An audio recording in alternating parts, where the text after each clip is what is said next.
Hi there, Sandra here from createinspain, and I'm going to give you a bit of help today when it comes to 3D type, or shall I say electronic decoupage of cake toppers.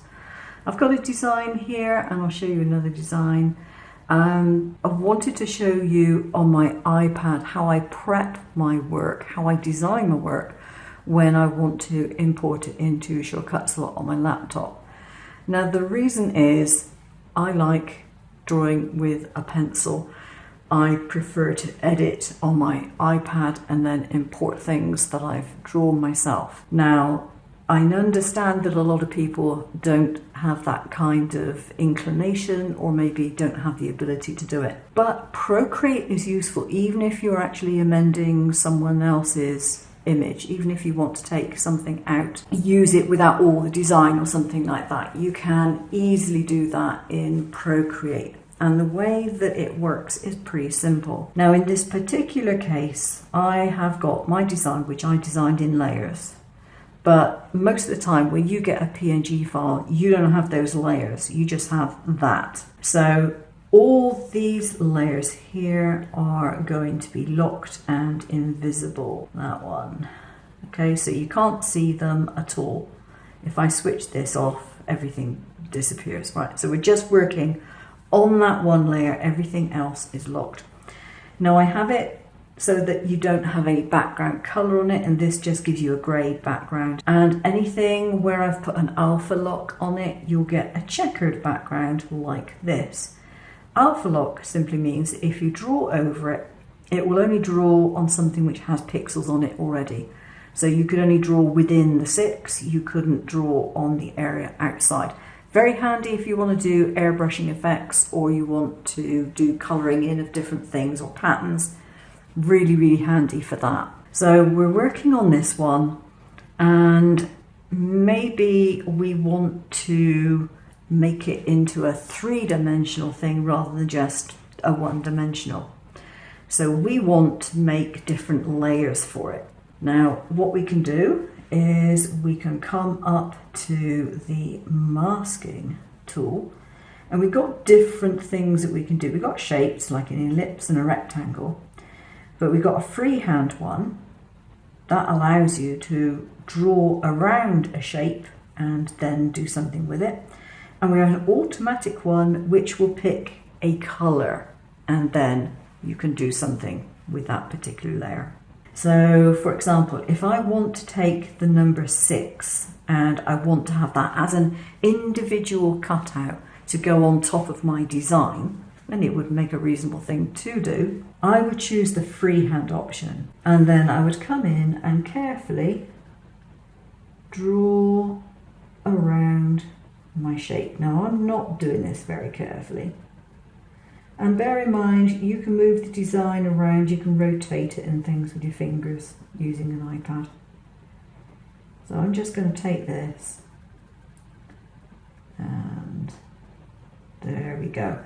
It is not the neatest thing ever done, but I want to be able to cut this out, so I'm going to copy and paste, and then when you go to the layers you have your selection, and again, no coloured background.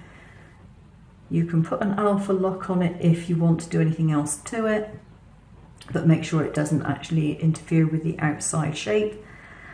But if you import that into Shortcut slot, it's a PNG, your cut lines are going to be there automatically. You don't have to do anything else. That's it, you're done. And the same goes with whatever other shapes you choose to do. And I'm just going to delete that because I don't want it. Now, what about if I wanted to maybe change the colour of this orange background? Well, in this particular instance, it's really quite easy. I can just go to drag a colour.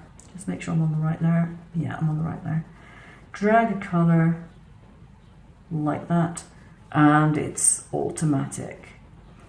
If I want to change it to orange, sorry, not orange, I've already got orange there, that's a silly idea, isn't it? Change it to yellow, make it yellow, drag it, put it onto there, change the colour again. Yeah, you can take things out, you can copy them and paste them, you can change the text and so on, you can add new text, take the text out, take the dog out, put in a cat, do whatever you like. Just by doing some drawing around, yeah, take it out. If I want to get rid of the 6 altogether, let's make sure I'm on the right layer again, yeah. Come up here, selection, do the freehand, and what I'm going to do is take this out.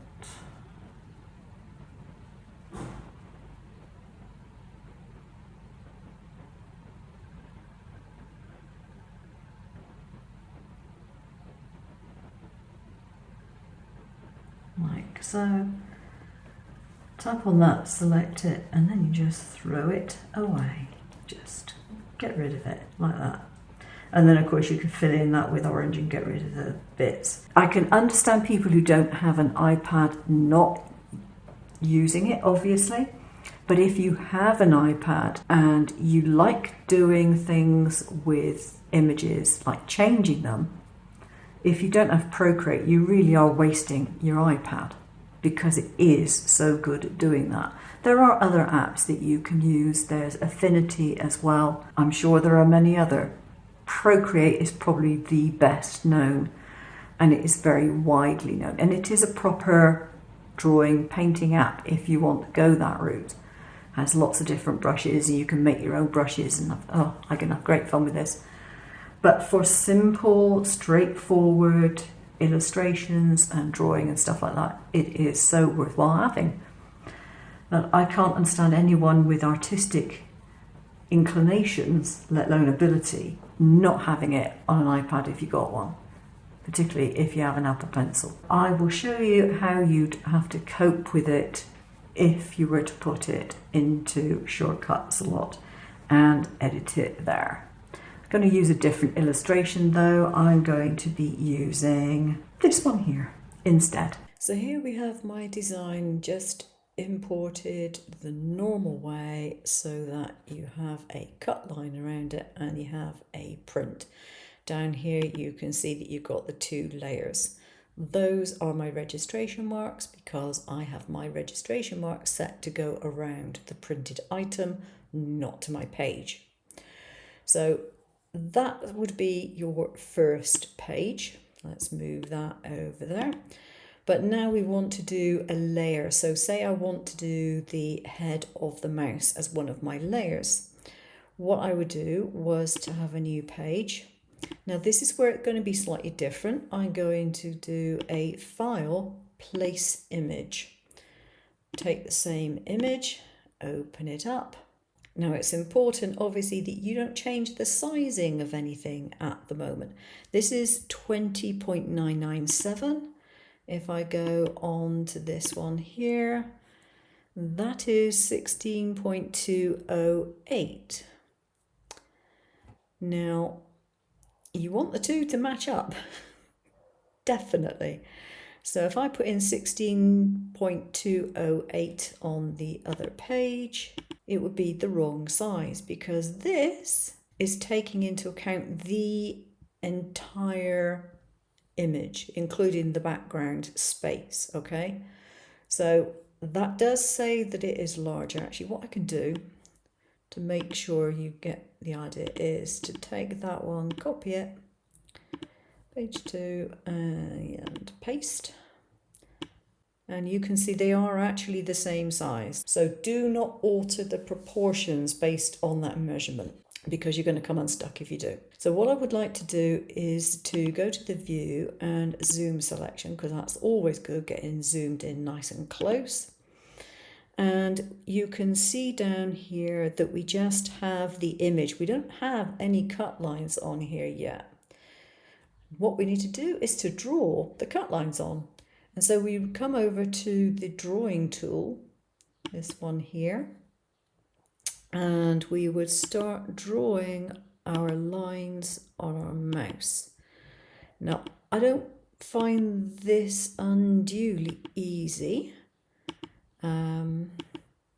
It's just not something that I particularly care to do. When I have an iPad and I'm quite capable of editing my images on my iPad, I don't tend to do a lot of image editing in a shortcut slot because that isn't what it's designed for, to be fair. It's designed to put cut lines on things. Now you might think, well, why couldn't you do a normal image trace on this? And with a lot of images you could, if they're solid colors, it works really well.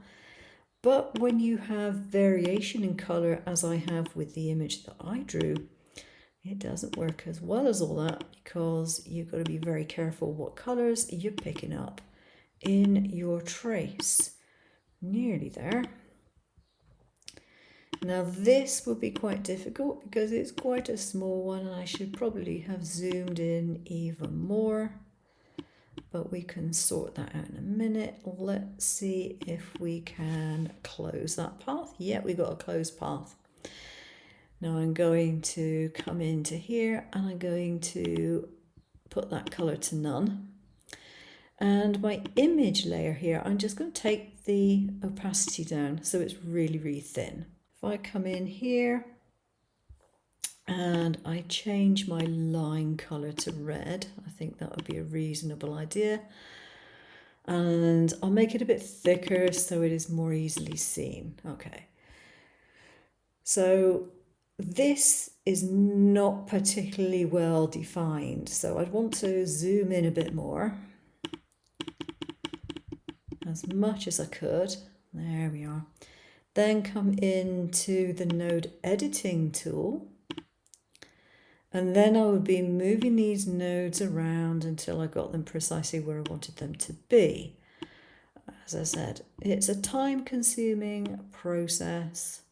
Not one of my favourite things to do, but you know, if you have to, you have to.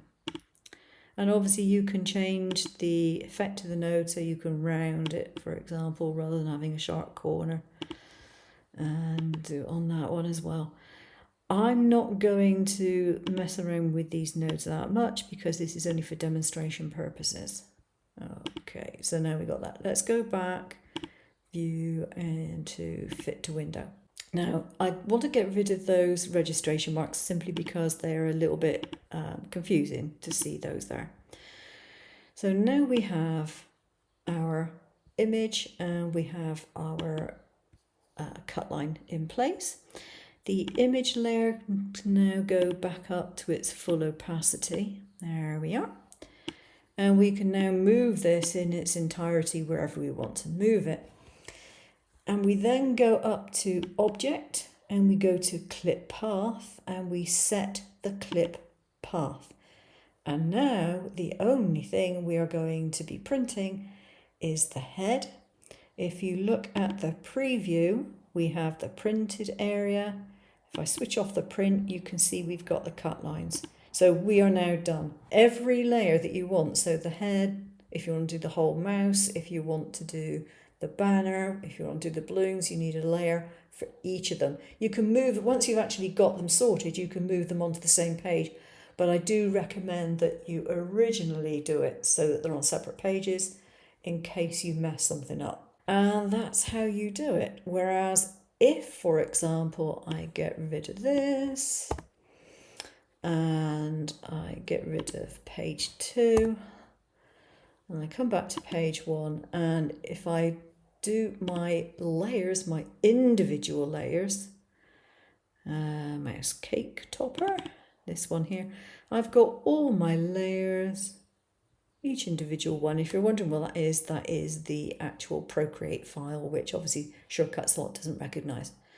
But I could then come in with my mouse, for example, my whole mouse, open that, and there he is. He's ready to go already with his cut line. Is easier, is it not? So there we go. If you do have an iPad and you like to mess around with either images that you draw or get from someone else, use Procreate to do it, because it's not only is it easy to manipulate your images, it's easy to draw your own stuff, it's easy to do writing and things like that because it's got all various fonts and things, and you've got writing types of pens, you've got calligraphy pens and things like that in the package. It does so very much for so very little money. Okay, that's it for today. Hope you found that useful. I will see you again sometime. Take care now.